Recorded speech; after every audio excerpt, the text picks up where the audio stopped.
et le lobby des armes et faire semblant d'améliorer la sécurité dans les écoles. Écoute bien l'idée, on va armer les profs. Dans cette vidéo, Walidia ironise sur l'idée d'armer les profs, comparé à un médecin qui pèterait les genoux pour un bras cassé. Bon visionnage, et pensez à vous abonner. Ah, mais c'est comme ça parce que je pense qu'il y a beaucoup de parents dans la salle et quand tu as un enfant, il y a cette question qui te hante, c'est est-ce qu'en lui donnant la vie, on lui a fait un cadeau ou on lui a tendu un piège?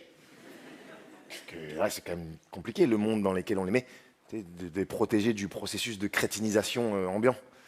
On voit bien que le projet pour nos gosses, là, c'est d'en faire de la chair à contrat précaire avec la retraite à 115 piges, quoi. Tu vois, c'est ça le truc. Alors on m'a dit, non, mais calme-toi, y a des moyens de les protéger contre cette crétinisation. Il y a une institution en France, une structure qui est là pour guider nos enfants vers un avenir radieux. L'école publique française.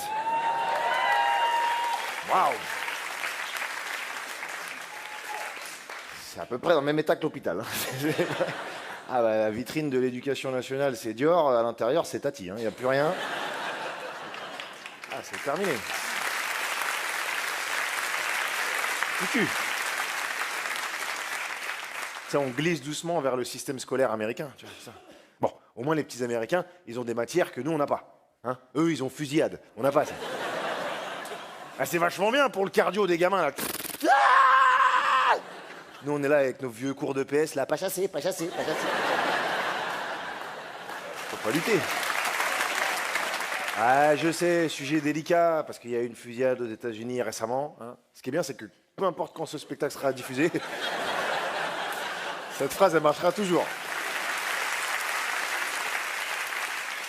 Et on a assisté au grand retour de Trump. Le mec, il est arrivé, et alors, les fusillades encore dans les écoles. Hein? Ouais, c'est mon imitation de Trump. Ah, parce que c'est un beauf de là-bas, je fais un beauf d'ici, tu vois. Ah, oui, j'étais au chiottes, excuse-moi, je suis en retard, j'étais en train de faire pleurer le colosse. Hein. Question-là, ouais, les petits, ils se sont fait tirer dessus. Si je te dis, hein, on va pas arrêter les armes. Oh non. Ah bah non, ça rapporte des milliards, on est pas con, il est con, lui. Alors, je sais ce qu'on va faire. Pour satisfaire et le lobby des armes et faire semblant d'améliorer la sécurité dans les écoles. Écoute bien l'idée, on va armer les profs. T'en veux? T'en veux? Qui t'en veut? Je t'en donne. Ah, on va armer les profs. C'est-à-dire que tu réponds à un problème en créant un autre problème. C'est comme si tu allais chez le médecin. Ah, je me suis cassé le bras. Bah, je vais vous péter les deux genoux. Et vous allez relativiser le bras. Vous allez voir, c'est... Pourquoi je vous parle de ça? Parce que souvent, ce qui est appliqué aux États-Unis, ça arrive quelques années après en France. C'est-à-dire que potentiellement, on va avoir des profs armés en France. Ils sont fragiles psychologiquement, les nôtres. Hein. Je sais pas si t'as vu un prof récemment, là, ils sont à 180 grèves par an, 80 cafés par jour. Et la hiérarchie qui les a laissés tomber, et 45 sauvages dans la classe qui écoutent que dalle. Tu leur donnes un gun, fin de second trimestre, il y a un drame. Hein.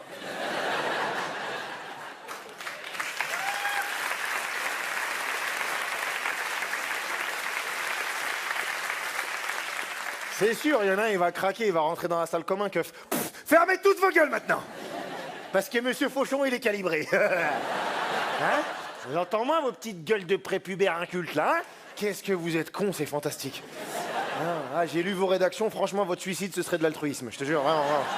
Ouais, tu as pas compris celle-là, parce que t'es trop conne, hein? C'est quoi ton prénom, là, de bobo de merde, la myrtille, vanille, je sais pas quoi, là. Hein? Cyprine. Ah ouais, fou.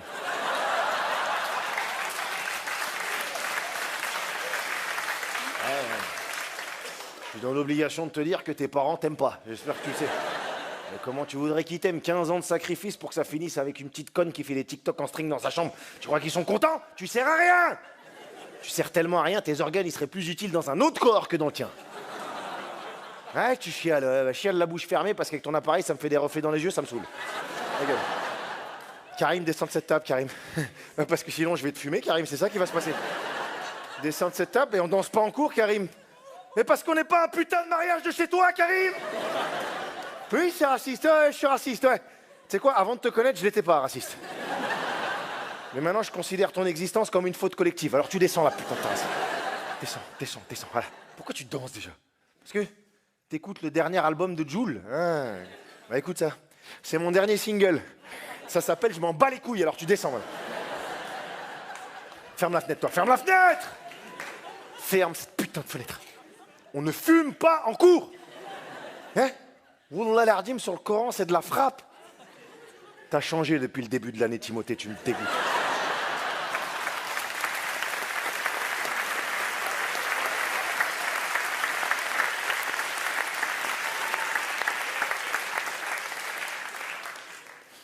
Ils sont dans la merde, les gosses, hein. Il faut peut-être que je lui dise ça, qu'il est dans la merde, qu'il n'y a pas d'exemple à suivre, en fait. Enfin si, attends. Je me suis dit que dans ma recherche, j'étais un peu con. Évidemment qu'il y a des gens dans ce pays qui sont payés pour être des exemples. Nos hommes et nos femmes politiques. C'est pas censé être une vanne, mais... Comment on s'est retrouvé avec une classe politique aussi défectueuse que ça? C'est parce qu'on est trop passif aussi. Ah si, on laisse tout faire. Même eux, ils doivent halluciner. Putain, les milliards de McKinsey, c'est passé. Mais l'heure de la TVA sur l'oxygène, on peut tout faire, hein, de toute façon. Non, il faut qu'on leur mette plus de pression, quoi, tu vois. Et j'ai des propositions. Je propose qu'on crée des petits groupes, en famille, entre amis, affinités quelconques.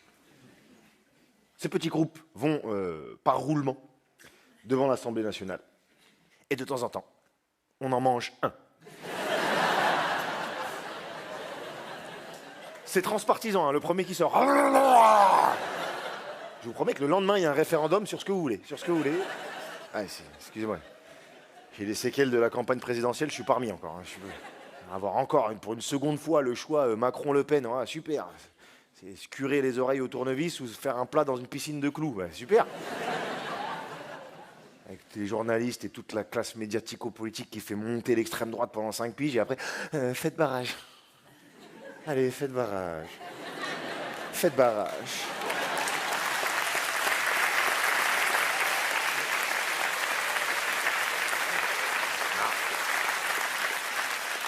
Ah, moi maintenant je laisse l'eau couler. Tu veux l'extrême droite? Mais là, hein, qu'est-ce que ça va changer pour les non-blancs si l'extrême droite passe au pouvoir, hein? On va avoir du mal à trouver un boulot, du mal à trouver un appart, on se fera taper plus que les autres par la police. La routine, mon gars. C'est pour les blancs pauvres que ça va changer, hein. Les blancs pauvres, ils adorent l'extrême droite. Et on est fâchés, mais pas fachos. Ouais. Tu sais ce qu'ils votent extrême droite parce qu'ils se croient protégés du volet raciste du truc, mais ils oublient le volet totalitaire qui va avec. Ils l'ont découvert pendant les Gilets jaunes, au premier coup de flashball. C'est Macron démission.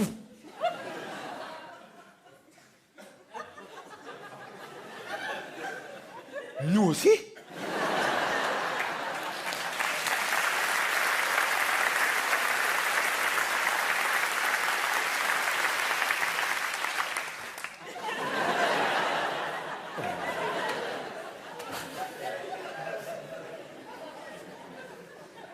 Ils croyaient que c'était réservé à la banlieue, ça. D'ailleurs, ils ont essayé de recruter en banlieue les Gilets jaunes, ouais. Ils ont dit, ouais, venez avec nous. Pourquoi? Parce qu'on est pauvres. Oui. Mais on se fait taper par la police. Jure la vie de ta mère. Ça pique, hein, t'as vu? Pour toi, c'est une découverte, pour moi, c'est un lundi, tu vois. Bon, après, les méthodes Gilets jaunes n'auraient peut-être pas marché en banlieue. C'est vrai. Va bloquer un rond-point dans le 9-3. Les gens du 93 sont très cool, c'est pas le problème, c'est qu'il y a un certain type de population qui a pas le temps d'être bloqué sur la route.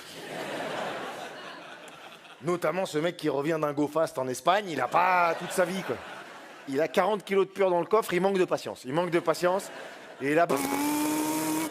C'est pas Jean-Michel, 56 ans, tourneur fraiseur en pré-retraite, avec un bout de merguez là et une 8-6. Hop, hop, hop! Si tu veux passer, faut dire Macron, division! L'autre, il est en fond de 5e dans le Porsche Cayenne.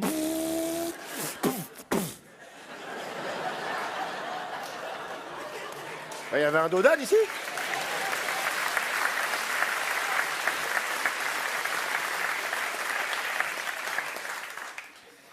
Pensez à vous abonner.